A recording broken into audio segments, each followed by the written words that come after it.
Haïti, musique ou poison? Oui, la musique haïtienne est devenue un poison sonore pour un peuple en décomposition. Il fut un temps où la musique haïtienne était un acte de civilisation. Elle racontait l'histoire d'un peuple insurgé, d'une culture fière et indomptable, d'une nation qui voulait écrire son destin malgré toutes les chaînes que le monde voulait lui imposer. La musique chez nous n'était pas seulement un divertissement, elle était une école populaire, une tribune politique, une mémoire collective. Il fut un temps où la musique haïtienne incarnait l'âme d'un peuple. Elle était poésie, elle était lutte, elle était conscience.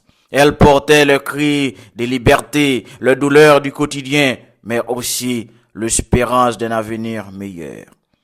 Des voix comme celle de Nemou Jean-Baptiste, Coupé Clouré, Tabou Combo, Boukman Expérience ou Mano Chalmaï ne se contentaient pas de faire danser, elles enseignaient, elles éveillaient, elles interpellaient. Derrière les tambours, derrière les guitares et les cuivres, il y avait toujours une idée, un combat, une fierté d'être haïtien. La musique n'était pas simple but, elle était boussole. Aujourd'hui, qu'il nous reste-t-il? Des refrains vides, des sons recyclés, des chanteurs transformés en clowns médiatiques, des foules de fanatiques sans cervelle, hurlant des slogans dégradants. Nous sommes passés de la musique comme flamme de conscience à la musique comme cendre de l'esprit. La vérité est brutale.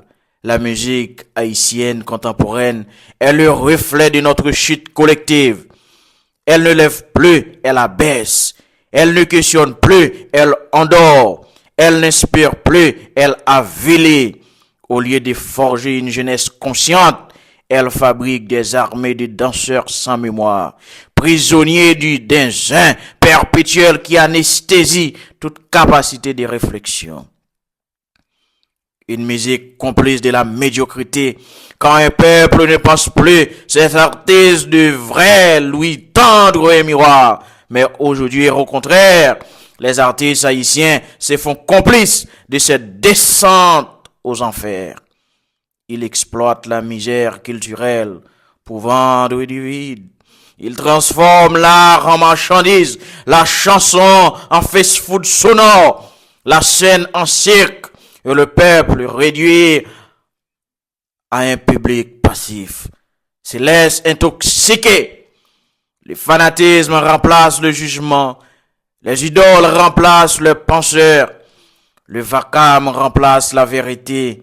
Comme disait Franck Etienne, quand le verbe se décompose, la civilisation chancelle. Notre verbe musical s'est décomposé et avec lui notre civilisation chancelle. C'était mieux avant, oui. Ce n'est pas de la nostalgie aveugle de dire, c'était mieux avant. Avant, la musique faisait réfléchir même en faisant danser. Avant, le chanteur était aussi poète, éducateur, militant. Avant, la scène musicale haïtienne inspirait le respect du monde entier. Aujourd'hui, nous ne sommes plus qu'une caricature de nous-mêmes. Nous avons troqué la poésie contre des insultes, la mélodie contre le vacarme, l'engagement contre la vulgarité. Nous avons troqué la dignité de notre compas direct contre la parodie du zin. Mais ne nous trompons pas, la musique n'est pas la cause, elle est le symptôme. Elle reflète l'état d'un peuple et qu'elle nous dit ce miroir qu'Haïti est en train de se consumer dans une spirale de dérive morale et culturelle. Quand un peuple n'exige plus rien de son art, c'est qu'il n'exige plus rien de lui-même. Nous sommes devenus une société qui a oublié de penser, qui a abdiqué devant le bruit, qui accepte la superficialité comme oraison. Un peuple qui se nourrit de musique creuse est un peuple qui accepte de vivre dans le vide. Si nous voulons ressusciter Haïti, il faudra ressusciter sa musique, retrouver la force des tambours, la profondeur des paroles, la beauté du verbe créole porté par nos ancêtres. Il faudra des artistes courageux qui osent rompre avec la facilité, qui osent chanter, non pour fratter, mais pour réveiller. Jean-Pras Maris disait, un peuple sans conscience du soi avec une masse amorphe. Aujourd'hui, notre musique contribue à nous transformer en cette masse amorphe. La responsabilité des artistes est immense. Soit ils continuent de nourrir notre décadence, soit ils rallument la flamme d'une véritable conscience nationale.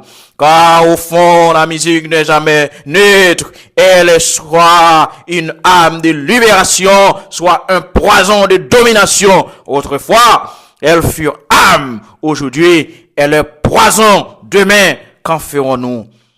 Il ne s'agit pas de condamner la danse ni le plaisir. La musique a toujours eu une dimension festive dans nos traditions. Mais autrefois, derrière la fête, il y avait un message, une histoire, une fierté. Aujourd'hui, derrière la fête, il n'y a plus rien.